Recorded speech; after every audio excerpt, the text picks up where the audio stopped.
हरे Krishna. Hello friends, आप लोग सभी ठीक हो गए? My name is Ritendra. आज जो हम हिंदी में सीरीज़ शुरू की है उसको आगे बढ़ाते हैं। दूसरे अध्याय से हम आगे बढ़ते हैं। अभी तक हमने 25 श्लोक कवर किया था। 25th श्लोक तक हमने कवर किया था और आगे हम 26 श्लोक से आगे बढ़ेंगे दूसरे अध्याय में। तो यहाँ पे माधव मधुसूदन अभी तक समझाते हैं कि आत्मा अविनाशी है, आत्मा का कभी नाश नहीं हो सकता। नैनम छेदन्ति शस्त्राणि नैन दहति पावक न चैन अंकले दंत्या पुनः शोषति मारुत। यहाँ पे कृष्ण अर्जुन को बार बार समझाते हैं कि तुम किस बात का शौक कर रहे हो। आत्मा तो अविनाशी है, शरीर का नाश हो सकता है, आत्मा का तो कभी नाश नहीं होगा। तो यहाँ पे अर्जुन ध्यान से सुनते हैं। माधव, मैं आपकी बातें सुन पा रहा हूँ पर समझ नहीं पा रहा हूँ, ऐसा मैं क्या करूँ आपकी बातें मुझे समझ में आए। तब यहाँ पे कृष्णा कहते हैं जीवन के रहस्यों को जानो। कैसे व्यक्ति जन्म लेता है, कैसी युवानी में आता है, उसके बाद कैसे बुढ़ापे में आता है और कैसे व्यक्ति का मृत्यु होता है, ये सब तुम जान लो। अगर तुमने ये सब जान लिया ना तो तुम जीवन के रहस्यों को तुमने जान लिया है। तुम अपने तुम्हें को कभी भी तुम इजीली समझ पाओगे कि आत्मा क्या है, आत्मा परमात्मा के साथ कैसे जुड़ी हुई है, ये सारे चीज़ें तुम समझ लोगे। यहाँ पे अभी तक अर्जुन को समझाते हैं कृष्णा कि आत्मा तो अविनाशी है, वेदा विनाश नित्यम। यहाँ पे कृष्णा क्या कहते हैं? वेदा विनाश नित्यम। अगर वेदों का नाश हो जाएगा पर आत्मा का कभी नाश नहीं होगा। वेदा विनाश नित्यम। आत्मा हमेशा पता है क्या है? इनडिस्ट्रक्टेबल है, नित्य। इनम अव्ययम कथम च पुरुषो पार्थ क घाती यति हंति कम। आत्मा की कभी हत्या नहीं की जा सकती। ऐसे माधव मधुसूदन अर्जुन को समझाते हैं, अर्जुन को आगे भी समझाते हैं। अगर तुम सोच लो, एक पल के लिए मान लो, अगर आत्मा का नाश हो जाएगा, आत्मा फिर से जन्म लेगी, तो अभी भी तुम्हें शौक क्यों करना है? किस बात का तुम्हें शौक करना है? यहाँ पे कृष्णा कहते हैं श्लोक नंबर 26 में 26 में कहते हैं यहाँ पे अथ चैन नित्य जातः नित्य वा मनुष्य मृतमः नित्य वा मनुष्य मृतमः तथापि त महाबाहो नैनम शोषतिम अहर्षि। यहाँ पे कृष्ण डायरेक्टली क्या कहते हैं? इफ हाउएवर, अगर तुम सोच रहे हो कि आत्मा का नाश हो जाएगा, आत्मा का लक्षण है नाश होना, तभी भी तुम्हें आत्मा का अगर मृत्यु भी तुम्हें लग रहा है, आत्मा का मृत्यु हो सकता है, तभी भी तुम्हें शोक नहीं करना चाहिए। तुम्हें युद्ध करना चाहिए। युद्धम शरणम गच्छामि त्यक्त उत्तिष्ठ पार्थ। इसलिए उठो और युद्ध करो, तभी भी तुम्हें शोक नहीं करना चाहिए। कृष्णा आगे कहते हैं, क्या कहते हैं? हमारी आत्मा, हमारा शरीर क्या है वो यहाँ पे बताते हैं। जातस्य है ध्रुव मृत्यु ध्रुव जन्म मृत्यु सच। जिसने जन्म लिया है ना, उसका मृत्यु निश्चित है। जातस्य ही ध्रुव मृत्यु ध्रुव जन्म मृत्यु सचः। मृत्यु ध्रुव जन्म मृत्यु सचः।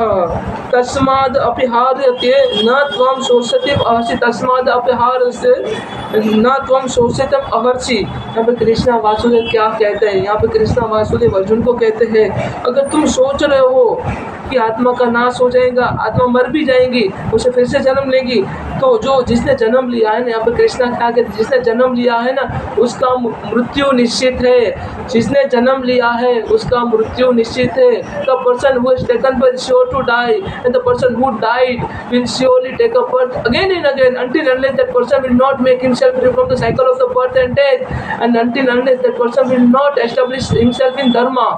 अगर वो व्यक्ति अपने आप को धर्म में स्थापित नहीं करेगा, कर्मयोगी नहीं बनेगा, परमात्मा की भक्ति नहीं करेगा, तो फिर से बार बार जन्म लेता रहेगा और मरता रहेगा, जीवन और मृत्यु के बंधन से मुक्त नहीं हो पाएगा। Unavoidable discharge of your duty you should not lament. इसीलिए तुम क्या करो? तुम युद्ध करो। तुम्हें तुम्हारे जो नियत कर्म करो, तुम्हारा नियत कर्म युद्ध करना। युद्धम शरणम गच्छामि। आगे क्या कहते हैं कृष्णा? अव्यक्ता दिनः भूतानि व्यक्तः मध्यानि भारतः। अव्यक्ता दिनी भूतानि व्यक्तमः ध्यानि भारतः। अव्यक्त निधान नेव ततः का परिदेवनः। All the created beings are unmanifested and in the beginning, वो पहले बिगिनिंग में अनमैनिफेस्टेड होते हैं, उसके बाद मैनिफेस्ट होते हैं, उसके बाद इंटरिम स्टेट में, उसके बाद अनमैनिफेस्ट अगेन हो जाते हैं, उनका नाश हो जाता है लास्ट में। तुम किस बात का शौक कर रहे हो पार्थ? किस बात का तुम्हें कम, क्या नष्ट हो जाएगा? नाश होने के लिए व्यक्ति का जन्म हुआ है, व्यक्ति ने जन्म लिया है, मैंने जन्म लिया है, तो मेरा मृत्यु निश्चित है। तुम सोचो पार्थ, तुम सोचो, भीष्म पितामह के पास इच्छा मृत्यु का वरदान था, भीष्म पितामह के पास इच्छा मृत्यु का वरदान था, पर मृत्यु तो वहाँ पे अडिग था ना, मृत्यु तो वहाँ पे था ही, इच्छा के अकॉर्डिंग मृत्यु होगा, पर मृत्यु तो वहाँ पे था ही। तो मृत्यु से कोई भी ना ही भाग सकता है, ना ही भाग पाएगा। जिसने जन्म लिया है उसका मरना निश्चित है। This is what Krishna said. यहाँ पे कृष्णा कहते हैं, आगे भी कृष्णा कहते हैं, अशार्यम वध प्रस्यते कस्तिदम इनमः, अशार्य वध वदन्ति तथाति चैनवः, अशार्य वचः चैनम अनेन शृणोति श्रुता वेपेन वेदन चैव कश्चितः। यहाँ पे क्या कृष्ण कहते हैं, आत्मा को कोई अमेजिंग मानता है, आत्मा बहुत अमेजिंग है, बहुत वंडरफुल है। आत्मा को कोई व्यक्ति मानता है कि मतलब आत्मा को कोई सुनता है अमेजिंग, आत्मा को कोई डिस्क्राइब मतलब वंडरफुल करता है, आत्मा बहुत मतलब उसका मतलब पहले कोई देखता है अमेजिंग, आत्मा को कोई विजुअलाइज करता है, आत्मा बहुत अमेजिंग है, आत्मा को कोई सुनता है अमेजिंग है, आत्मा को कोई डिस्क्राइब करता है अमेजिंग है, और after hearing about him can not understand him at all. जब तक आत्मा का अनुभव नहीं होगा तब तक हम नहीं जान पाएंगे आत्मा क्या है और जीवन और मृत्यु क्या है। इसीलिए तुम अपने सेल्फ रियलाइज हो जाओ। सारे संबंध शरीर के साथ नहीं होते, सारे संबंध आत्मा के साथ होते हैं पार्थ। इसीलिए सेल्फ रियलाइज हो जाओ और अपने आप को आत्मा के रूप में जानो पार्थ। इसीलिए हमेशा उत्तम व्यक्ति के प्रति समर्पित कर दो अपने आप को, क्योंकि समर्पण उत्तम व्यक्ति से ही अपने आप को उत्तम बना पाओगे पार्थ। जैसे लोहे की जो चेन होती है, लोहे की जो साकर होती है, उससे हम मतलब अपराधियों को बांधते हैं, जो चांदी की होती है उससे हम, जो सिल्वर की होती है उसमें मंदिर को दीपक में जलाया जाता है, दीपक में बांधा जाता है, और जो सोने की होते गले में आभूषण बना के हम पहनते हैं। इसीलिए हमेशा उत्तम व्यक्ति के प्रति समर्पण करना चाहिए।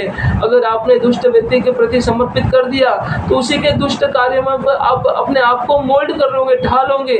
वो जो भी कार्य कर रहा है उसमें आप धर्मों के प्रयास करोगे, उसी के कार्य में आप अपने आप को उसके कर्मों का भागीदार बना दोगे। वो जो भी अपराध कर रहा है तभी भी आप उसको विजुलाइज नहीं कर पाओगे वो कुछ गलत कर रहा है। इसीलिए जैसे अंगराज कर्ण ने दुर्योधन को समर्पित कर दिया था, इसीलिए हमें अपने आप को उत्तम व्यक्ति के प्रति समर्पित कर देना चाहिए। कृष्ण आगे भी कहते हैं, देहि नित्यम अवतो यमः देह सर्वस्य भारतः, देहे सर्वस्य भारतः, तस्मात् सर्वाणि भूतानि न त्वं शोषितुम् अर्हसि, तस्मात् सर्वाणि भूतानि, तस्मात् सर्वाणि भूतानि न त्वं शोषितुम् अर्हसि। और descendant of Bharat, he who dwell in the body can never be slain. अंदर जो हमारे शरीर में जो हमारी आत्मा रह रहे हैं उसका कभी भी नाश नहीं हो, कभी भी उसकी हत्या नहीं होगी। Therefore you need not grieve for the living beings। इसलिए अगर तुम मतलब युद्ध मैदान में किसी की हत्या कर रहे हो ना तो तुम्हें कभी भी शौक नहीं करना चाहिए। जो मतलब जो ज्ञानी होता है ना, वो जीवन और मृत्यु, किसी व्यक्ति का जन्म होता है तभी वो आनंदित नहीं होता, प्रफुल्लित नहीं होता है, और किसी व्यक्ति का मृत्यु होता है तभी भी वो शौक नहीं करते। उसको पता है जीवन और मृत्यु ये जीवन का नियम है, संसार का नियम है। तो यहाँ पे कृष्णा वासुदेव अर्जुन को समझाते हैं।